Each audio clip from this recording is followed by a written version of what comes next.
Punctuation and capitalisation. এই লেসনটি আমরা অনেক শিক্ষার্থীরা খুব গুরুত্ব সহকারে দেখি না, যার ফলে পরীক্ষার হলে গিয়ে আমাদেরকে অনেকটা অনুমান নির্ভর কল্পনাপ্রসূত উত্তর লিখতে হয়, যেখানে আমাদের পূর্ণাঙ্গ নাম্বার পাওয়াতে একটা বাধা হয়ে দাঁড়ায়। তো আসুন আমরা এই সহজ লেসনটি কেমন করে খুব সহজেই শিখতে পারি সেটা আমরা আজকে চেষ্টা করি। Welcome to Head Star Academy.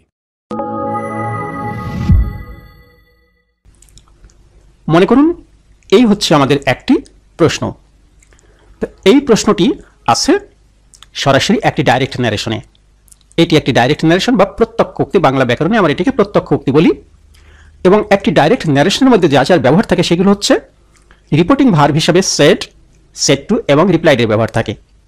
তো এখানে কিন্তু আমরা উত্তর লিখব না, আমরা শুধু একটি ডাইরেক্ট ন্যারেশনের সেড, সেড টু এবং রিপ্লাইড থাকলে কি করে আমরা সেইগুলোকে আলাদা করব, শুধু সেইটুকু দেখব।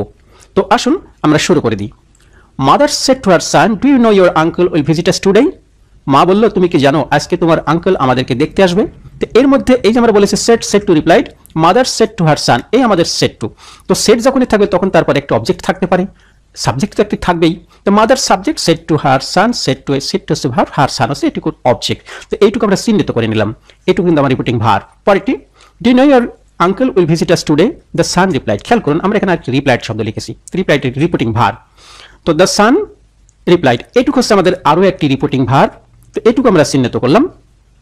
পরেরটুকু, yes I know the mother said, মা বললেন। খেয়াল করুন আবার আমরা সেড ভার্বটির ব্যবহার পেয়েছি এখানে। তাহলে দ্য মাদার সেড, এটুকু আমরা আলাদা করে নিলাম।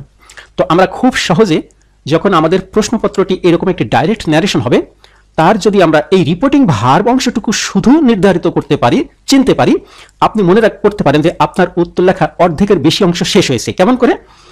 এইটুকু যখন আমরা চিহ্নিত করলাম তখন আমরা এই অংশগুলো, এই যে সাদা অংশ, এগুলো হচ্ছে আমাদের রিপোর্টেড স্পেস। আপনারা যারা অষ্টম শ্রেণী থেকে দ্বাদশ শ্রেণীর শিক্ষার্থী তারা বুঝতে পারছেন, এটুকু রিপোর্টিং ভার্ব, এটুকু হচ্ছে রিপোর্টেড স্পেস। তো রিপোর্টেড স্পেস সাধারণত কোটেশন মার্কস, যেটাকে আমরা কেউ কেউ ইনভার্টেড কমা বলে থাকি, ইনভার্টেড কমা দিয়ে ঘেরা থাকে। তার জন্য আমরা সেটুকু করে নিই, এই কোটেশন মার্কস দিয়ে আমরা ঘিরে দিই। এই যে আমরা লেসনটি লিখেছি আরেকবার খেয়াল করুন, এই যে ডু থেকে শুরু করে আমি এখানে কোটেশন মার্কস দিয়েছি। এই কোটেশন মার্কস এই যে টুডে এখানে গিয়ে শেষ হয়েছে। দ্বিতীয় অংশ ছিল ইয়েস আই নো, এটুকু আমাদের রিপোর্টেড স্পেস। আমরা আবার এই যে ঘিরে দিয়েছি ইয়েস এর আগে কোটেশন মার্কস বা ইনভার্টেড কমা, এখানে গিয়ে শেষ। পরেরটুকু ছিল then go to market and buy some sweet meat, এটুকু আমরা ঘিরে দিলাম, এটুকু ঘের। তো এইটুকু ঘেরার পরে আমাদের কিন্তু প্রায় কাজটুকু শেষ হয়ে গিয়েছে। বাকি অংশটুকু আমি না বললেও আপনারা পারেন, তো সেটুকু আমি দেখাবো আপনাদেরকে। তো আমরা প্রথমে কি করলাম, প্রথমে রিপোর্টিং ভার্বটা তার সাবজেক্ট অবজেক্ট সহ আলাদা করে ফেললাম।